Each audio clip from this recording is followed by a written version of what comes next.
Brought to you by ITC Sunrise मसाले, स्वाद बिहार का। अगर बिहार हार जाते हैं, और ये मैं कह रहा हूं संभव है, बिहार में बीजेपी की हार असंभव नहीं है। नमस्कार, बिहार तक देख रहे हैं आप और आपके साथ मैं हूं आशीष अभिनव। यह बयान योगेंद्र यादव का है। यह बयान बिहार राजनीति के संदर्भ में दिया गया। न्यूज तक के खास कार्यक्रम मंच पर योगेंद्र यादव ने अपनी बात रखी, जहां पर उन्होंने बिहार राजनीति पर खुलकर अपनी बात कही है।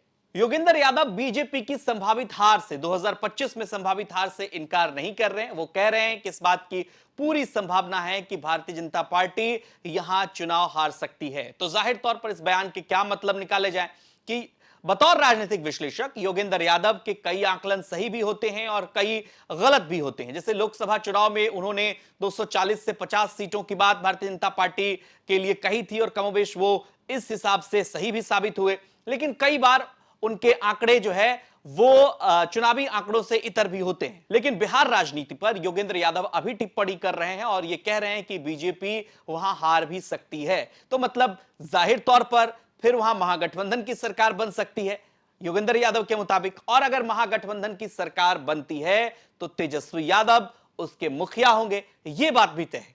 पूरे बिहार राजनीति को योगेंद्र यादव कैसे देख रहे हैं, समझिए जरा।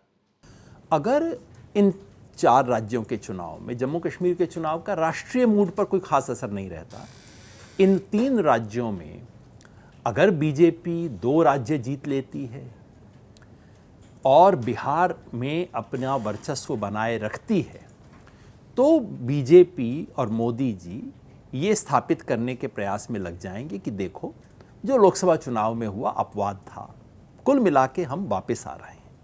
बीजेपी इस वक्त डेस्परेट है और प्रधानमंत्री स्वयं डेस्परेट हैं किसी तरह से अपना वो सिक्का दोबारा चलवाने के लिए।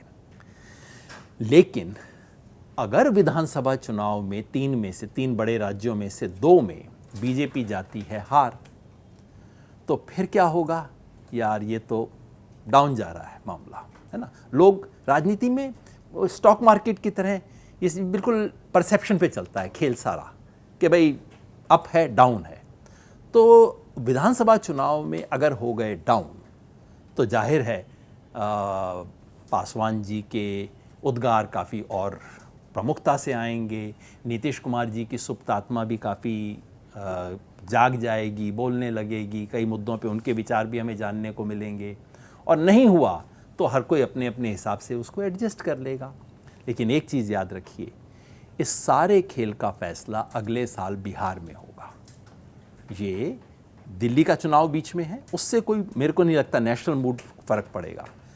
अगर किसी वजह से बीजेपी चुनाव हार जाती है अगले साल बिहार का, देखिए इस बार हरियाणा और महाराष्ट्र अगर बीजेपी हारती है तो लोग कहेंगे ये तो यार लोकसभा में हार ही गए थे, समझो ये तो रेपिटिशन है।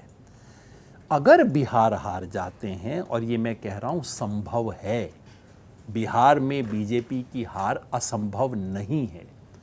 अगर बीजेपी अगले साल बिहार हार जाती है, फिर वो टाटा बाय बाय शुरू हो जाएगा। वैलेडिक्टरी फंक्शन, फेयरवेल पार्टी सब शुरू हो जाएंगी। तब उसके बाद वहाँ तो पॉलिटिक्स की स्टॉक मार्केट को देखिए।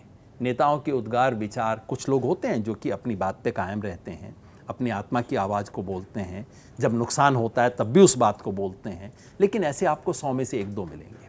बाकी 98 के लिए रोज सुबह स्टॉक मार्केट देख लिया कीजिए, आपको पता लग जाएगा वो क्या बोलेंगे। लेकिन सवाल यह है कि योगेंद्र यादव जब यह बात कह रहे हैं तो एक ऐसे समय में बिहार में बहुत सारी चीजें हो रही हैं। एक तरफ आप देखिए कि आरजेडी में टूट हो रही है, श्याम रजक जैसे नेता पार्टी छोड़कर जा रहे हैं। दूसरा पक्ष यह है कि प्रशांत किशोर अभी लगातार मेहनत कर रहे हैं और जैसा कि आपको मालूम है कि उनकी पार्टी भी बनने वाली है 2 अक्टूबर को।